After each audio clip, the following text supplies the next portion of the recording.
l'an dernier, Booba déclarait la guerre à ceux qu'il surnomme les influx voleurs, en dénonçant certaines de leurs pratiques commerciales trompeuses sur les réseaux sociaux. Et le combat de l'autoproclamé duc de Boulogne a fini par payer.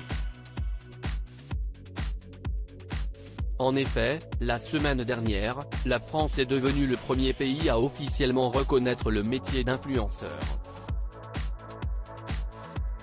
Le gouvernement vient de faire voter une loi pour protéger les consommateurs d'éventuelles arnaques en ligne. Ceux qui vivent de leur placement de produits sont désormais soumis à de nouvelles mesures drastiques. L'une d'entre elles consiste à systématiquement ajouter la mention sponsorisée si leurs vidéos sont promotionnelles. Car plusieurs influenceurs ont été accusés d'escroquerie ou de manque de transparence envers leurs abonnés. Comme Laurent Correia, qui connaît actuellement quelques problèmes conjugaux, ou bien Dylan Thierry, visé par plusieurs plaintes déposées par ses anciens collaborateurs et des internautes qui estiment avoir été floués par le luxembourgeois. Les sanctions tombent aussi.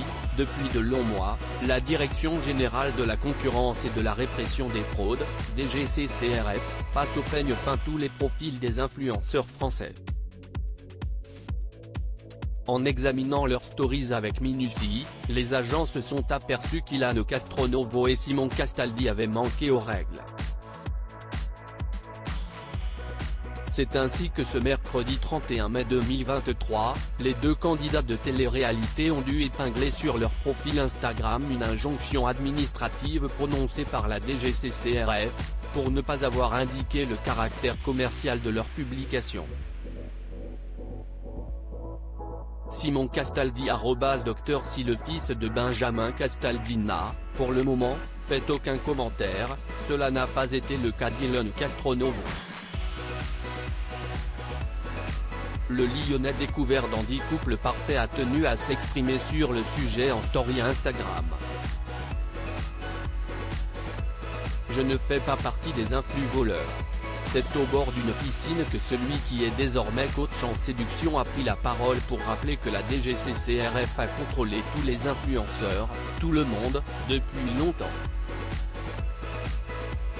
Je suis sur les réseaux depuis plus de 7 ans, et même si ça fait 2 ans que je ne fais plus de placement de produits, la DGCCRF nous contrôle depuis longtemps, a-t-il insisté, avant de reconnaître les 3 erreurs qu'il avait commises. La première, ça a été de ne pas mettre le hashtag sponsorisé à toutes mes publications. La deuxième, si est que tu n'as pas le droit de faire une promotion pour une formation CPF en disant que tu peux avoir un iPhone ou des avantages, si est interdit. Et la troisième, ça a été par rapport au paris sportif.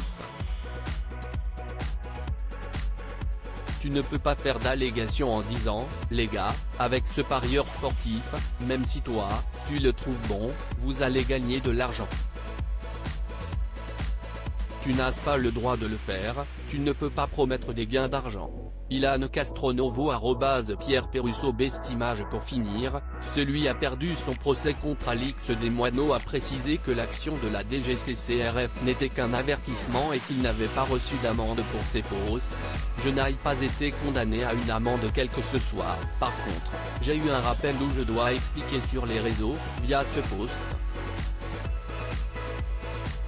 Ne me mélangez pas à tout le monde, je ne fais pas partie des influx voleurs. Ilan Castronovo et Simon Castaldi ont l'obligation de laisser épingler l'injonction de la DGCCRF sur leur profil Instagram durant 30 jours.